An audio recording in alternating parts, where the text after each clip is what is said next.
Subscribe करें और देखें एक दिल दहला देने वाली हॉरर स्टोरी। बिना घबराए बेल आइकॉन प्रेस करना ना भूलें।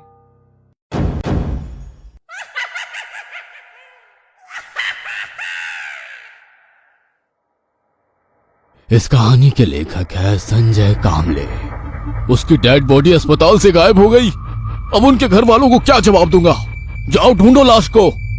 अस्पताल में एक डॉक्टर अपने कर्मचारी पर गुस्सा हो रहा था।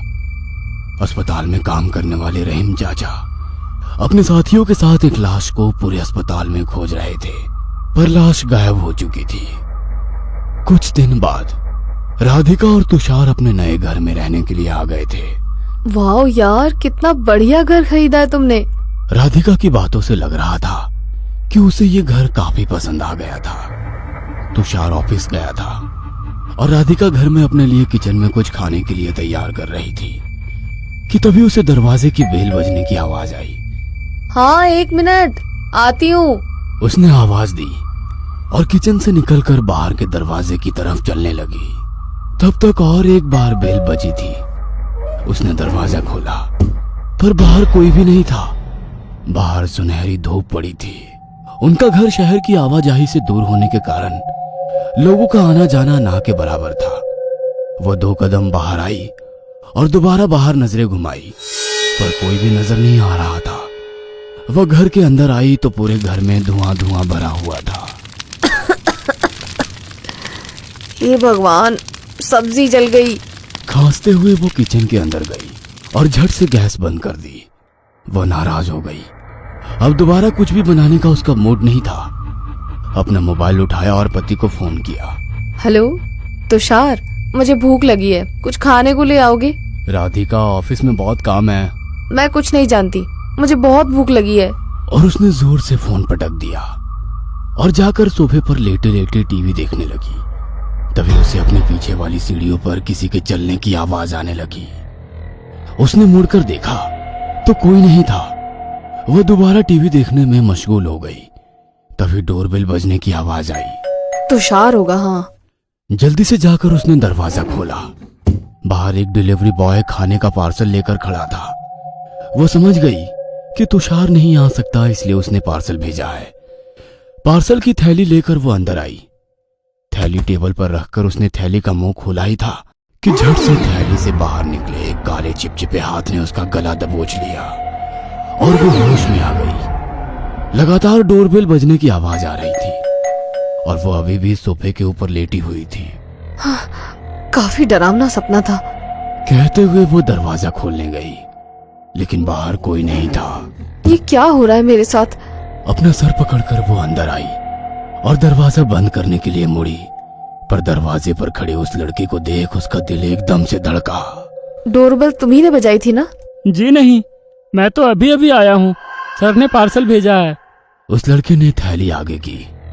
उसे देखकर राधिका की धड़कन ही रुक गई। वो वही थैली थी जो उसने अभी सपने में देखी थी। नहीं चाहिए, वापस ले जाओ इसे। अरे पर मैडम जी, सर ने इसके पैसे दिए हैं, आपको पैसे रिफंड नहीं मिल सकते। कोई बात नहीं, पैसे आप रख लो और ये खाना भी। और उसने झट से दरवाजा बंद कर लिया। रात हो गई थी। अपने बेड पर लैपटॉप में कुछ काम कर रहे तुषार ने पास बैठी राधिका की तरफ देखा। वो अपने ख्यालों में खोई हुई थी। राधिका, क्या सोच रही हो? कुछ नहीं। अरे यार, सोचना बंद करो। वैसे ही तुम्हारी तबीयत ठीक नहीं रहती। अब ज्यादा सोचती रहोगी तो दिमाग दर्द करने लगेगा। जाने दो, तुम यकीन नहीं करोगे। अरे यार, तुम बताओ तो सही। यकीन करना ना करना बाद की बात है। इस घर में कुछ अजीब है। क्यों? क्या हुआ? कोई दरवाजे पर आकर डोरबेल बजाता है और दरवाजा खोला तो कोई नहीं होता। अरे पड़ोस के बच्चे परेशान करते होंगे।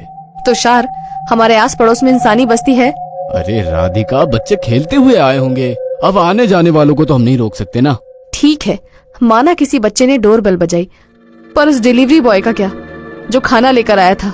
मतलब आज तुमने खाना नहीं बनाया? वैसे क्या मंगाया था, वेज या नॉन वेज? तुषार की बातें सुनकर राधिका के पैरों के नीचे से जमीन सरक गई। वो परेशान होकर मन में सोचने लगी, उस लड़के को तुषार ने नहीं भेजा था तो फिर वो लड़का यहाँ? बिना कुछ बोले वो दूसरी तरफ मुंह करके बेड पर लेट गई। ये सब क्या हो रहा है? जब से यहाँ आए हैं सब कुछ अजीब हो रहा है। रात के करीब 2 बजे होंगे। अचानक राधिका की नींद खुल गई। पूरे कमरे में नाइट लैंप की धीमी रोशनी फैली हुई थी। उसके बगल में तुषार आराम से सोया हुआ था। उसकी नजर छत पर धीरे धीरे घूमते सीलिंग फैन पर टिकी हुई थी। उसके दिमाग में भी वैसे ही वो सारी बातें घूम रही थी कि तभी उस सीलिंग फैन पर धीरे धीरे एक काली परछाई उभरती नजर आई। राधिका ने गौर से देखा तो वो परछाई अब इंसानी रूप लेती नजर आई और राधिका की दिल की धड़कनें बढ़ने लगी। तुषार को जगाने के लिए उसने अपना हाथ उठाना चाहा, पर जैसे उसका जिस्म अकड़ चुका था, वो बिल्कुल भी खुद को हिला नहीं पा रही थी। उसने तुषार की तरफ नजर तिरछी करके देखा तो वो आराम से सोया हुआ था। वो दोबारा उसने सीलिंग फैन की तरफ देखा और मानो उसका कलेजा कांप गया। उस सीलिंग फैन पर बैठी वो काली परछाई राधिका को अपनी लाल आंखों से घूरे जा रही थी। वो डरावनी परछाई देखकर राधिका के मुंह से चीख निकली, पर आवाज नहीं निकल पा रही थी।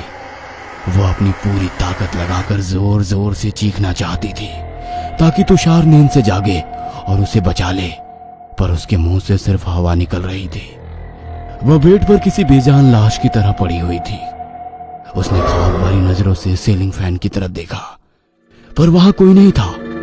वह हैरान हो गई। उसकी जान में जान आ गई। उसने तुषार की तरफ गर्दन घुमाई।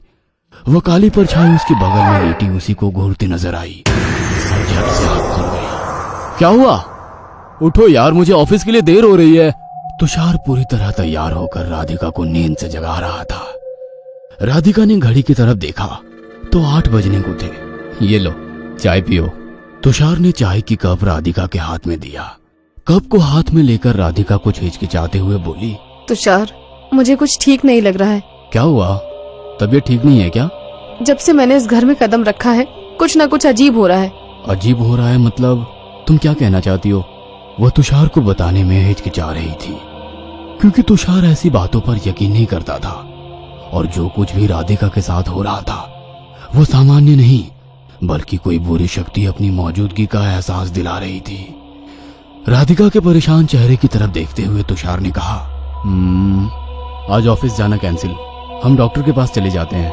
अगर तुम्हारी तबीयत ठीक नहीं होगी तो ऑफिस में मेरा मन कैसे लगेगा?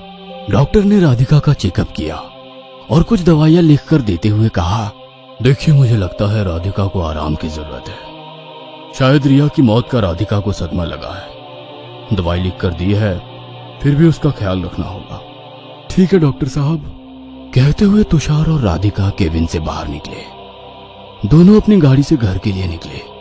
तुषार गाड़ी चला रहा था और बगल की सीट पर राधिका आंखें बंद करके आराम से बैठी हुई थी। गाड़ी चलाते समय तुषार को सब याद आने लगा। उसकी बेटी रिया की बालकनी से गिरने से मौके पर ही मौत हो गई थी। लोगों की भीड़, राधिका का रोना, बिलखना, चीखना, चिल्लाना और फिर एकदम से बेहोश हो जाना, सब उसकी नजरों के सामने आ गया। वो सब कुछ भूलना चाहता था, पर आज उस डॉक्टर की वजह से पुराने जख्म ताजा हो गए। रात हो चुकी थी। राधिका दवाइयां खाकर बेड पर लेट गई। आज छुट्टी लेने की वजह से तुषार को ही ऑफिस का काम करना था। राधिका बेड पर पड़ी जरूर थी, पर उन अजीब सी घटनाओं ने नींद उड़ा दी थी। पर आंखें बंद करके वो सोने की कोशिश करने लगी। तभी तुषार की आवाज कानों पर पड़ी, राधिका, जार में पानी नहीं है। और ठीक है, तुम आराम करो, मैं ही पानी लेकर आता हूँ। और जार लेकर वो बेडरूम से बाहर किचन में चला गया। राधिका वैसे ही आंखें बंद करके पड़ी हुई थी कि तभी उसे कमरे के भीतर किसी की आहट महसूस हुई। उसने दरवाजे की तरफ देखा। कमरे का दरवाजा बंद था, पर अगले ही पल लगा कि दरवाजा धीरे धीरे खुल रहा है और आधे खुले दरवाजे से बाहर उसकी नजर गई। कोई था जो राधिका को लगातार घूरे जा रहा था। बेड पर पड़ी राधिका की सांसें अटक गई। उसने डर भरी निगाहें बाहर गड़ाई तो वही काली परछाइयों से दरवाजे के बाहर दिखाई दी। राधिका ने हिम्मत जुटाई और बेड से उठकर वो दरवाजे के पास चली गई। झट से दरवाजा बंद किया ही था कि उस परछाई ने दरवाजा ढकेलना शुरू किया। वो काली परछाई दरवाजे से अंदर आने की कोशिश करने लगी और राधिका उसे बाहर ही रोके रखने की कोशिश कर रही थी। तभी दरवाजे के पास पड़ी रॉड राधिका के हाथ लग गई। उसने रॉड उठाई, तब तक वो काली परछाई दरवाजे से अंदर आ चुकी थी। राधिका ने पूरी ताकत लगाकर रॉड से परछाई पर वार किया और लगातार वार करती रही। उसके हाथ से पानी का जार छूटकर जमीन पर गिरा और साथ में वो भी जमीन पर गिर पड़ा। राधिका ने तुषार के सिर में लोहे की रॉड मारी थी और वैसे ही लाल आंखों से घूरे जा रही थी और तुषार को अतीत में घटी घटनाएं नजरों के सामने आ गई। उस रात तुषार देर से घर लौटा था और दरवाजा खोलते ही आवाज सुनाई दी। तेरी माँ मर चुकी है, मैं तेरी माँ नहीं हूँ, और भूख लगी है तो अपनी मरी हुई माँ से खाना मांग ले। काश उसके साथ तू भी मर जाती। राधिका अपनी सौतेली बेटी रिया पर चिल्ला रही थी। 7 साल की रिया की नजर दरवाजे पर खड़े अपने पापा पर गई और फूट फूट कर रोते हुए दौड़कर वो अपने पापा से लिपट गई। पापा भूख नहीं लगी है, खाना भी नहीं चाहिए, बस मेरी माँ मुझे लौटा दो। तुषार चुपचाप अपनी बेटी की बातें सुन रहा था, पर कोई था जो खिड़की से सब कुछ देख रहा था। अगले दिन रोज की तरह तुषार ऑफिस गया हुआ था। रिया टेरेस पर खेल रही थी और राधिका पास में ही रस्सी पर कपड़े सुखाने के लिए लगा रही थी। तभी उसकी नजर रिया पर गई और टेरेस से नीचे गिरी रिया को पड़ोस में रहने वाले रहीम चाचा ने देखा। जख्मी रिया को हाथ में उठाकर वे अस्पताल की तरफ दौड़े। तुषार ऑफिस में काम कर रहा था कि तभी टेबल पर रखे मोबाइल की रिंग हुई। उसने फोन उठाया और अस्पताल में भागता हुआ आया। उसे देखकर राधिका जोर जोर से रोने लगी। रिया टेरेस से गिरकर मर गई है, कहकर राधिका ने बेहोश होने का नाटक किया। तुषार समझ चुका था कि रिया खेलते हुए नहीं गिरी, बल्कि उसे राधिका ने ढकेल दिया था, पर वो चुप रहा। तभी डॉक्टर साहब ने हिचकिचाते हुए तुषार से कहा, देखिए, हम आपसे माफी मांगना चाहते हैं क्योंकि आपकी बेटी की लाश गायब हो गई है और राधिका ने उसके बदले मोटी रकम ली थी। जमीन पर पड़े तुषार की आंखों के सामने सब कुछ तैरने लगा। उसके सिर से खून बह रहा था और राधिका लगातार उसके सिर पर वार किए जा रही थी। और तभी एक पल के लिए उसे राधिका में अपनी मरी हुई पत्नी नजर आई और वो बेहोश हो गया। कुछ दिन बाद राधिका पर अपने पति के खून का इल्जाम था, पर उसकी दिमागी हालत ठीक ना होने की वजह से उसको मेडिकल जांच के बाद इस अस्पताल से मेंटल हॉस्पिटल भेजा जा रहा था। 2 कर्मचारी राधिका को गाड़ी की तरफ ले जा रहे थे। उसे देखकर इंस्पेक्टर साहब ने कहा, बुरा हुआ बेचारी के साथ। कुछ दिन पहले बेटी टेरेस से गिरकर मारी गई, उसकी लाश भी नहीं मिली और अब पति के खून का इल्जाम। पागल हो गई बेचारी। वैसे डॉक्टर साहब, उस बच्ची की लाश का कुछ पता चला? देखिए, ये तो पुलिस का काम है और हमें आपसे पूछना चाहिए। जांच चल रही है, देखेंगे। इतना कहकर वे चले गए। तभी अपने एक कर्मचारी की तरफ देखते हुए डॉक्टर साहब ने कहा, रहीम चाचा, आपका एहसान मैं जिंदगी भर नहीं भूलूंगा। अगर आपने हमें इस औरत की असलियत नहीं बताई होती तो आज। आगे कुछ बोलते तभी उनके फोन की रिंग हुई। उन्होंने फोन रिसीव किया। उनकी पत्नी ने वीडियो कॉल किया था। वह बहुत खुश लग रही थी। हेलो, उसने आज मुझे माँ कहकर पुकारा। हमारी खुद की तो कोई औलाद नहीं, पर अब भगवान से कोई शिकायत नहीं है। कहते हुए उन्होंने कैमरा डाइनिंग टेबल की तरफ किया। रिया जिंदा थी और कुर्सी पर बैठी खाना खा रही थी। ये कहानी आपको अच्छी लगी हो तो हमें सब्सक्राइब करें, हमारा इंस्टाग्राम और फेसबुक पेज जरूर फॉलो करें। और हाँ दोस्तों, सब्सक्राइब करना भूलना मत।